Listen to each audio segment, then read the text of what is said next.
ये हमारी party super power India party का पहला जय किसान सीरीज है। हमारी पार्टी के मैनिफेस्टो में हमने बेखूबी से लिखा है कि ये देश किसानों का है और किसानों का हित और उनका कल्याण सर्वोपरि है। इसी सीरीज में हमने आज एक चिट्ठी लिखी है जो कि उत्तर प्रदेश के माननीय मुख्यमंत्री को एड्रेस है और जेवर के एसडीएम के माध्यम से लिखी जा रही है।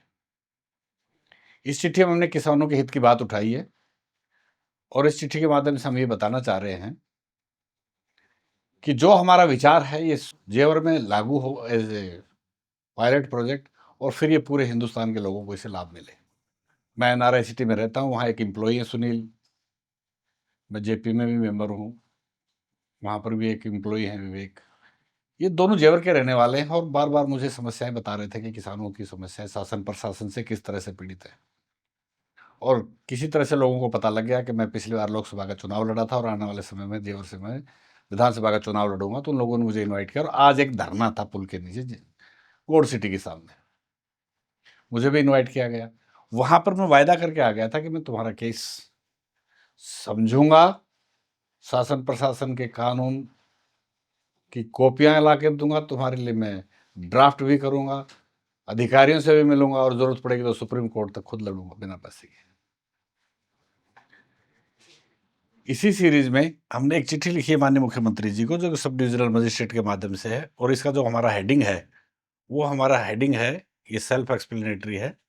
उसमें हमने कहा कि initiating a model policy for revenue sharing and integration compensation for the farmers whose land has been acquired beginning from Jewar constituency as a national example.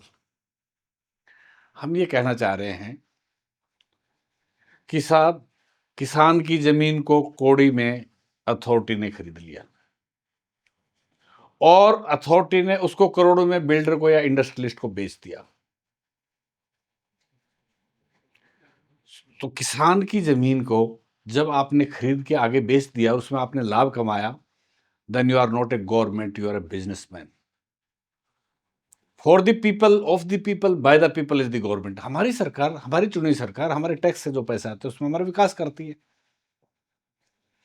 तो यहां पर एक कन्फेडरेशन है, एक तरफ हमें constitution of India fundamental right देता है, राइट टू प्रॉपर्टी, और दूसरी तरफ कंपल्सरी एक्विजिशन एक्ट के अंदर हमारी जमीन को छीन ली जाती है। जब हम स्पीच दे रहे थे तब ये बात भी आई कि अगर हम स्वर्ग में जाएंगे तो हमारे बुजुर्ग पूछेंगे कि हमारे पोते के हाथ से तुमने जमीन छीन ली है, वो क्या खाएगा और क्या कमाएगा। अब पहली बात तो सरकार ने बिजनेस का काम कर दिया, और उसके बाद में जिस इंडस्ट्रियलिस्ट ने इंडस्ट्री लगाई उसमें उसको बहुत प्रोडक्शन होती है, बहुत फायदा होता है, और वो जो अपनी इनकम टैक्स रिटर्न फाइल करता है उस टाइम पे बताता है कि साहब मैंने इतना कमाया, उसके 30% गवर्नमेंट को जमा करता है। अब देखिए, किसान की जमीन तो आपने छीन ली, सरकार ने जबरदस्त दादागिरी से ले ली उसको, उसकी जो पूर्वजों की जमीन थी, और इंडस्ट्रियलिस्ट ने उसमें बहुत कमाया, और किसान वहीं का वहीं खड़ा धरने पे बैठा हुआ है, पानी उसे नहीं मिलता, मच्छर उसे काट रहे होते हैं, शासन प्रशासन की लाठियां खा रहे होते हैं, न्याय नहीं मिली उनको। तो हमने कहा साहब कि किसान की जमीन प्रोपोर्शनेटली जितनी है जो सरकार ने एक्वायर करके इंडस्ट्रियलिस्ट को दे दिया, बिजनेसमैन को दे दी है, तो वो जो सरकार को टैक्स पे करता है उस टैक्स में से प्रोपोर्शनेटली आजीवन आने वाली पीढ़ियों तक सदा के लिए हमारे किसानों को हिस्सा मिले। ये किसानों की लाइफ एक नई चीज है, जो कि मैं कर्नल रण सिंह रूडी, एक किसान का पुत्र, जवान था, और अब समाज की समस्याओं को देखते हुए बहुत से मैंने पत्राचार किया, किसी ने जवाब नहीं दिया, तो अपनी खुद की पार्टी बनाई मैंने। और मैं इस पार्टी के माध्यम से मैसेज देना चाहता हूं कि बिना पैसे भी चुनाव लड़े जा सकते हैं, और जनता में अगर आप जाएं तो वोट मांगने ना जाएं, उनसे काम मांगने जाएं, आप मुझे काम दीजिए मैं करूंगा। इस थ्योरी के चलते हुए आज हमने मुख्यमंत्री जी को चिट्ठी लिखी है, और इस चिट्ठी के अंदर जो पहला पॉइंट हमारा वो farmers vision for the heart of the जेवर। हम इसको जेवर से शुरू कर रहे हैं, किसानों की समस्याओं को लेकर के, और इसमें हम ये कह रहे हैं कि मॉडल फ्रॉम जेवर फ्रॉम द होल नेशन। ये जो समस्या है इसके समाधान के होने से देश में सभी समस्याओं का समाधान हो जाएगा, और इस हमने article 300A of the constitution of India का जिक्र किया है। उसके बाद में हमने ये भी कहा है कि जो एक्ट 2013 में बना था, लैंड एक्विजिशन एक्ट, इसका भी हमने सरकार का ध्यान आकर्षण किया है। हमने कहा कि साहब ये अर्जेंट भी है, मोरल भी है, किसानों को डे टू डे बेसिस पे प्रॉब्लम हो रही है, तो उनको तुरंत समाधान किया जाए, इसलिए हमने अर्जेंट लिखा है और ये हमारी मोरल रिक्वायरमेंट भी है।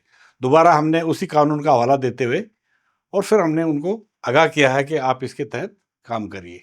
इसके बाद में हमने कहा कि my personal commitment to farmers, जैसा कि मैंने बताया कि किसान पुत्र जवान और मेरी पार्टी सुपर पावर इंडिया का उद्देश्य, मोटो, मैनिफेस्टो कि किसानों का हित सर्वोपरि होगा, उसके माध्यम से ये मेरी मोरल ड्यूटी है कि मैं किसानों के लिए लड़ूं और फ्री ऑफ कॉस्ट लड़ूंगा। आज मैंने आह्वान कर दिया है कि मेरी पार्टी और मेरे लिए कोई एक पैसा खर्च ना करे। I do not believe in any donation, any contribution. I want to do the politics without penny. Immediate relief required, हमने उसमें कहा कि साहब आप एसडीएम जेवर को एक डायरेक्शन दे दीजिए और एसडीएम जेवर क्या करेगा, conduct immediate consultation with affected farmers. जो किसान इससे प्रभावित है, पीड़ित है, उन किसानों को सबको बुलाया जाए सामूहिक तौर पर। उसके बाद में वो कुछ लोगों की कमेटी बनाए जो उनके सारे बिंदुओं को ठीक से रच के frame detail draft proposal based on this representation my grievances. जो मुझे इस बात का दुख है कि मेरा किसान आज पीड़ित है, उसके लिए आप एसडीएम साहब किसानों की समस्या जो आज तक उन्होंने जो आपको मेमोरेंडम दिए हैं या जो आपसे पहले पेंडिंग हैं या आज जो किसान देना चाहते हैं, उन सभी समस्याओं को एकत्रित कीजिए, हमारे लेटर का संज्ञान लीजिए और इसके बेसिस पर एक ऐसा ड्राफ्ट बनाइए और उसको थ्रू प्रॉपर चैनल अपने डीएम कमिश्नर के थ्रू, रेवेन्यू सेक्रेटरी के थ्रू स्टेट गवर्नमेंट को भेज दिए और वहाँ से कैबिनेट अप्रूवल लेकर के इसे लॉ बना दीजिए, जिससे कि आने वाले समय में पूरे हिंदुस्तान में कहीं कोई परेशान ना हो। जेवर से स्टार्ट करके इसकी कॉपी करेंगे बाकी के। So I will buy this letter, जिस दिन जवानों की आज तक किसानों की जो जमीनें एक्वायर हुई हैं, उन सब का मैं समाधान कर दूंगा एक बार में। कंक्लूजन, ये सही समय आ गया है कि हमें एक इतिहास लिखना चाहिए लैंड एक्विजिशन के बारे में और उसका शुरुआत हम जेवर से करेंगे, क्योंकि ये मेरा कर्म भूमि है। मैं लोकसभा से चुनाव लड़ा था गौतम बुद्ध नगर से, जेवर उसका हिस्सा है और जेवर से मैं विधानसभा के चुनाव लड़ने जा रहा हूँ। मेरी मॉरल रिस्पॉन्सिबिलिटी है और मेरा फ़र्ज़ भी है और मैंने इनकी कॉपी सभी जो संबंधित अधिकारी हैं, डीएम साहब को, revenue minister, industry minister and rural development minister, सभी को कॉपी दी है, जिससे कि मेरा एक बिंदु जिसको मैं जेवर से स्टार्ट करके पूरे हिंदुस्तान के किसानों का भला करना चाहता हूँ कि अगर तुमने हमारी ज़मीन छीन ली तो उससे सरकार को जो रेवेन्यू हो रहा है उसमें हमारी हिस्सेदारी आने वाली पीढ़ियों तक रहे। That will be the true justice. और ये तभी हो सकता है जब इसका प्रपोजल गवर्नमेंट को जाए और गवर्नमेंट कैबिनेट अप्रूवल दे और इसके बाद में इस टेम्पलेट को पूरे देश में बनाए और किसानों का भला हो। I am committed to farmers, I will keep fighting for you and I will win it because of your strength is with me.